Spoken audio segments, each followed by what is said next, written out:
Hello, everyone. Welcome to New Tech. I am with another quick tutorial. How to fix, you don't have permission to access this resource. First of all, let me show you the error, how it occurred.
Alright, now let's start through the steps to fix it.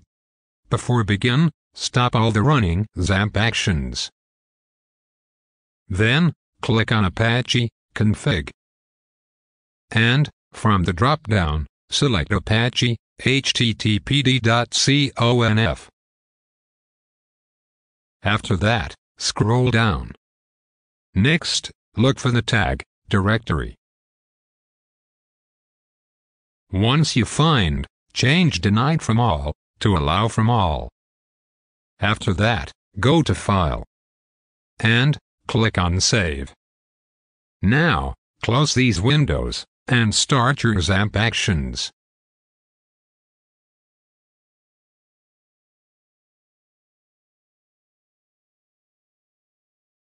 Great. It's working. Okay. That's it for today. I will see you in the next tutorial, with amazing and interesting topics. And, don't forget to like, comment, share, and subscribe to this channel.